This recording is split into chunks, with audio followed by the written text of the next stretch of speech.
Good morning class. आज हम कक्षा 8 का पाठ 18 टोपी पढ़ेंगे। इस कहानी के लेखक संजय जी हैं। यह कहानी एक लोक कथा है। यहाँ पर टोपी को शक्ति और इज्जत का प्रतीक बताया गया है। इस कहानी के जरिए लेखक दो बातें कहना चाहते हैं। पहली तो यह है कि कैसे शक्तिशाली लोग अपनी शक्ति का अनुचित प्रयोग कर अपना काम करवा लेते हैं और उनका पूरा मेहनताना भी नहीं देते। मेहनताना मतलब जो उन्होंने काम किया है उसका पूरा पैसा भी नहीं देते हैं। लोग भी उनका काम पूरे मन से नहीं करते। जो लोग काम करवा तो लेते हैं और उनका पूरा पैसा नहीं देते, उनकी पूरी रोजगारी नहीं देते, तो वो जो पहले काम करने वाले लोग होते हैं ना, वो पूरा काम भी ढंग से नहीं करते हैं, पूरा काम मन से भी नहीं करते हैं। अगर उनके काम के बदले में उन्हें पूरा मेहनताना दे दिया जाए तो वे अपना काम पूरी ईमानदारी और सच्चाई के साथ करते हैं। पहली बात तो लेखक ने यह कही है, लेखक संजय जी ने। और दूसरी बात उन्होंने यह कही है कि अगर किसी काम को करने के लिए मन में दृढ़ इच्छा शक्ति है, हमारा मन में बहुत मजबूत इच्छा है, तो कोई भी लक्ष्य कैसा नहीं रहता, असंभव नहीं रहता है और कोई भी मुश्किल आपका रास्ता भी नहीं रोक सकती है। लेखक ने इसमें मुहावरों का बहुत ही सुंदर ढंग से, बहुत ही शानदार ढंग से प्रयोग किया है और हर बात को मुहावरों के द्वारा ही कहने की कोशिश की है। इस खूबसूरत कहानी की शुरुआत होती है। कहानी बहुत ही सुंदर है और एक शुरुआत होती है इसकी गौरैया के जोड़े की बातचीत से। दोनों, एक नर गौरैया, एक मादा गौरैया, ठीक है, एक स्त्री और एक पुरुष। एक गौरैया स्त्री और गवैया ये होता है पुरुष, ठीक है। ये पक्षी हैं दोनों, एक दूसरे के साथी थे ये दोनों और दोनों में बहुत प्रेम था। वो दोनों जहाँ भी जाते साथ साथ जाते और साथ खाते, साथ पीते, साथ हंसते, रोते, खूब बातें करते। दोनों अपने सारे काम साथ साथ करते थे और बहुत ही ज़्यादा खुश रहते थे। एक बार एक मादा गौरैया जो थी, जो स्त्री गौरैया थी, उसने क्या करा, किसी मनुष्य को, किसी आदमी को कपड़े पहने देखा। तो उसने नर गौरैया ने कहा कि मनुष्य वस्त्रों में कितना सुंदर लगता है ना। उसने देखा कि मनुष्य तो कपड़े पहन के बहुत ही सुंदर लगता है। तब नर गौरैया ने मादा गौरैया को समझाते हुए कहा कि वस्त्र मनुष्य को सुंदर नहीं बनाते, बल्कि वो तो उसका वास्तविक सौंदर्य ढक देते हैं। कि कपड़े पहनने से मनुष्य अच्छा नहीं लगता, कपड़े पहनने से तो मनुष्य का जो वास्तविक सौंदर्य होता है वो क्या होता है, ढक जाता है, बल्कि वो तो उसका वास्तविक सौंदर्य ढक देते हैं और हमें वस्त्रों की कोई आवश्यकता नहीं है, हम तो ऐसे ही बहुत सुंदर दिखते हैं। गौरैया जो होती है बेटा, जो पक्षी है, बहुत ही सुंदर होता है, ठीक है, बहुत, उसके पंख भी बहुत रंगीन होते हैं, बहुत ही सुंदर लगता है। तो अब लेकिन जब उसने मादा गौरैया ने मनुष्य को कपड़े पहने हुए देखा तो उन्हें लगा कि मनुष्य तो बहुत ही सुंदर लग रहा है। तो उसे नर गौरैया ने समझाया भी कि ये इस कपड़ों से सुंदर नहीं लग रहा, परंतु कपड़े तो इसका वास्तविक सौंदर्य ढक देते हैं।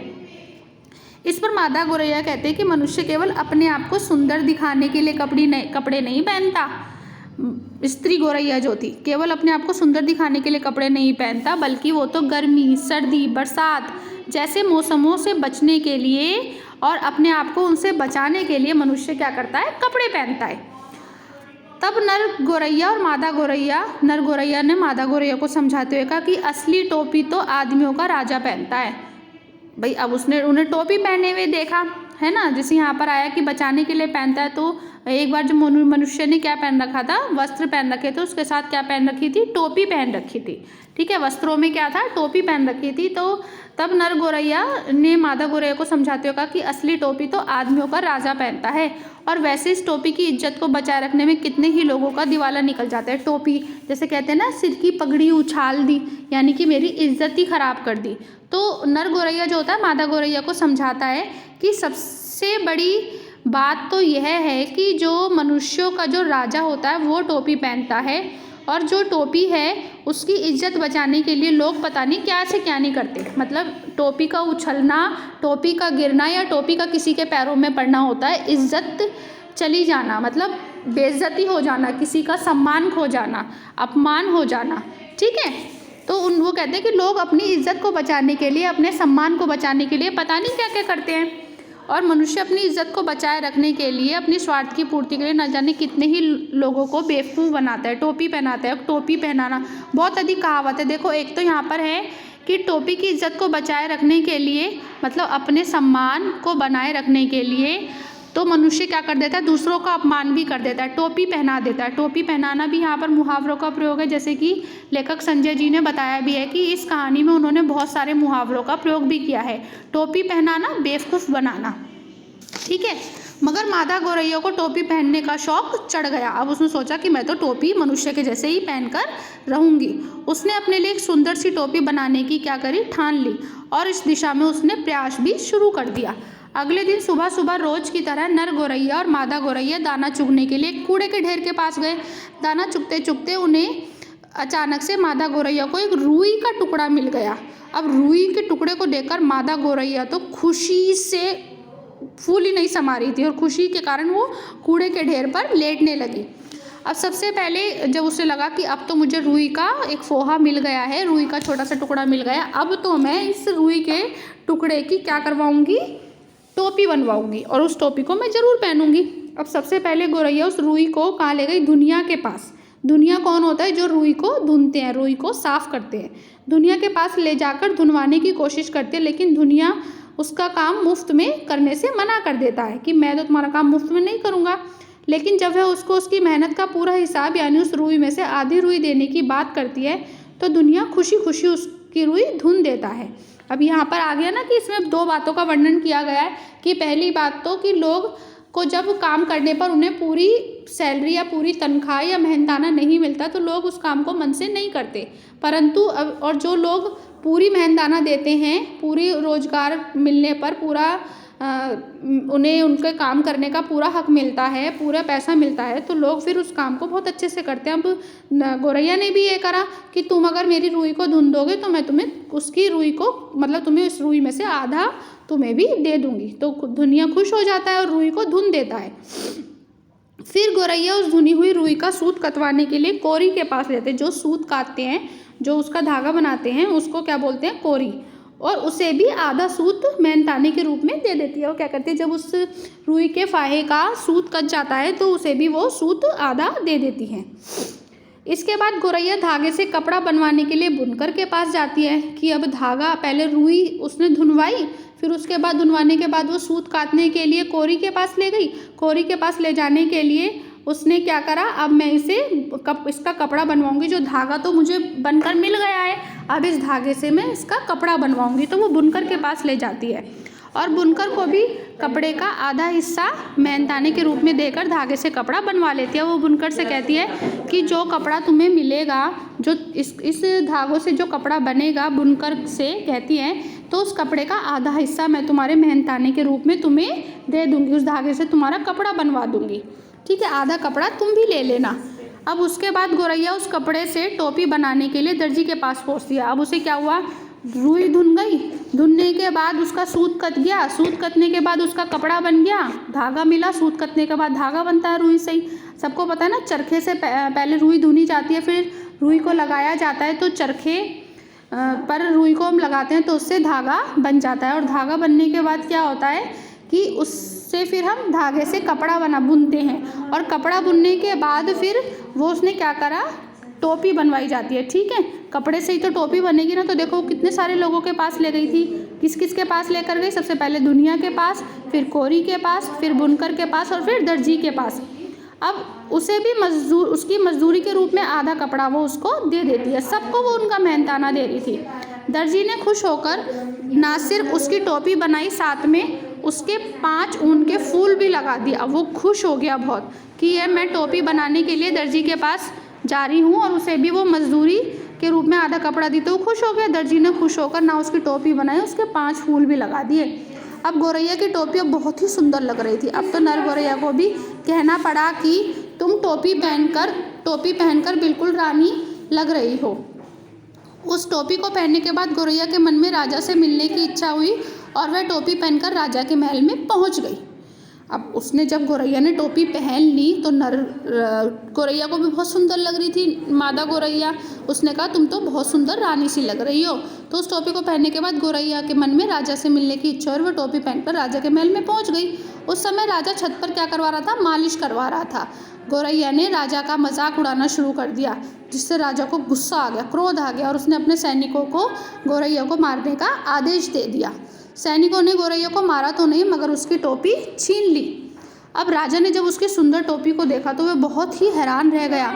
उसने गौरैया से पूछा कि इतनी सुंदर टोपी तुम्हारी किसने बनाई है? तो गौरैया ने बताया कि टोपी तो मेरी दर्जी ने बनाई है। तब राजा ने दर्जी को बुलवाया।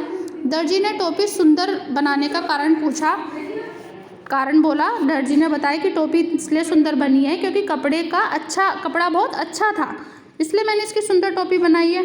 इस प्रकार एक एक करके राजा ने पहले बुनकर को बुलाया, फिर कोरी को बुलाया, फिर दुनिया को राजा ने अपने दरबार में बुला लिया। फिर सभी ने राजा को बताया कि गौरैया ने सभी को उनकी मेहनत की पूरी मजदूरी दी थी, इसलिए उन्होंने उनका काम भी कैसा किया है? ईमानदारी से करा है। मतलब जैसे दुनिया को उसने रूही दी, तो दुनिया तो रूही बुनता था तो रूही उसके काम आती। उसके बाद वो कोरी के पास ले गई, कोरी सूत बुनता था तो धागा उसके काम आएगा।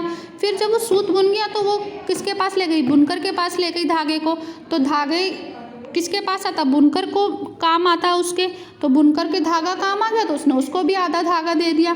उसके बाद जब उसने धागे से कपड़ा बना दिया तो वो कपड़ा किसके पास ले गई? दर्जी के पास ले गई। अब उसने दर्जी से बोला कि मैं तुम्हें इसकी पूरी मजदूरी दूंगी, तो उसने दर्जी को भी आधा कपड़ा दे दिया। तो उन्होंने बताया कि हमें जितना हमारा काम उसने गौरैया ने किया, हमने जितना गौरैया का काम किया अच्छे से, उसने हमें हमारे काम की पूरी मेहनत की पूरी मजदूरी दी है, इसलिए हम उसका काम भी हमने ईमानदारी से किया है। अब अपनी टोपी छीनती देख गौरैया जोर जोर से चिल्लाने लगती है। उसने हर व्यक्ति को उसकी मेहनत की पूरी कीमत चुकाई थी। राजा कंगाल है, वह प्रजा को बहुत सताता था। उसने अपनी मनमानी करता था, अपना मनमानी से वसूलता था। अब उसने उसकी टोपी भी छीन ली। खुद पूरा मेहनताना देकर अच्छी टोपी तो बनवा नहीं सकता था। मतलब वो ये करता था कि लोगों को उनके मेहनत की पूरी भी मजदूरी नहीं दिया करता था, इसलिए उसकी टोपी भी अच्छी नहीं बनती थी। अब राजा को लगने लगा कि गौरैया कहीं उसकी सारी पोल ना खोल दे। यह सोचकर राजा ने गौरैया की टोपी वापस कर दी। गौरैया ने टोपी पहनी और उड़ते हुए जोर जोर से कहने लगी, राजा डरपोक है इसलिए इसने मेरी टोपी लौटा दी, और कहती हुई वहाँ से चली गई। ठीक है। अब बच्चों, इस कहानी का सारांश यही है कि इस कहानी का संपूर्ण कहानी का अर्थ यही निकलता है कि जो मादा गौरैया थी वो बहुत ही कैसी थी? ईमानदार थी। और उससे जब उसका मन था कि उसने मनुष्य को वस्त्र पहनते हुए देखा तो उसका भी मन था कि वो भी इस तरह से कपड़े पहने, और लोगों को जब मनुष्य को टोपी पहने हुए देखा तो वो बहुत अधिक खुश हो गई। तो उसने सोचा कि मैं भी अब एक ऐसी टोपी बनवाऊंगी। तो उसने सबसे पहले देखा कि उसे एक छोटा सा रुई मिल गई, और रुई से वो कहाँ पर ले गई? दुनिया के पास। दुनिया ने रुई को धुन दी, फिर वो किसके पास ले गई? कोरी के पास। कोरी ने उसका सूत काट दिया, यानी कि उसका धागा बना दिया। धागा बनने के बाद वो ले गई बुनकर के पास। बुनकर ने उस धागे से उसका कपड़ा बना दिया, और कपड़ा बनाने के बाद फिर वो ले गई दर्जी के पास। दर्जी ने उसकी टोपी बना दी और 5 फुंदे भी लगा दिए। तो उसने मतलब सबको, जब दुनिया को रुई दी, दुनिया ने बहुत सुंदर बनाई रुई धुनी, ठीक है। बुनकर के सूत काटने के लिए कोरी के पास ले गई, तो कोरी ने सूत बहुत सुंदर काटा, है ना, काटा ना उसने, और उसे आधा धागा उसे दे दिया। अब धागा देने के बाद वो बुनकर के पास ले गई, तो बुनकर ने उसका कपड़ा बना दिया। तो कपड़ा भी बहुत सुंदर बनाया, क्योंकि आधा कपड़ा किसने दे दिया? गौरैया ने किसको दिया था? बुनकर को दे दिया था। अब उसके बाद जब बुनकर के बाद वो दर्जी के पास ले गई, तो दर्जी के बाद उसने बोला कि आधा कपड़ा मैं तुम्हें भी दे दूंगी, ठीक है, और तुम्हारी मेहनत की पूरी मजदूरी तुम्हें मिलेगी। इससे पता चलता है कि गौरैया बहुत ईमानदार थी, सबका काम करती थी, और बहुत मतलब उसे लालच नहीं था। लेकिन जब वो राजा के पास गई तो राजा तो बड़ा लालची था, क्रोधित हुआ उसे देखकर, वो उसका मजाक उड़ाने लगी। तो राजा ने उसकी टोपी छीन ली। राजा ने सबको एक एक करके अपने पास बुलाया, तो सबने बताया कि गौरैया ने हमें हमारी मेहनत की पूरी मजदूरी दी, और तुम हमें नहीं देते थे, इसलिए हम तुम्हारा काम अच्छे से नहीं कर पाते थे। तब राजा डर गया और राजा ने गौरैया की टोपी वापस कर दी। ठीक है।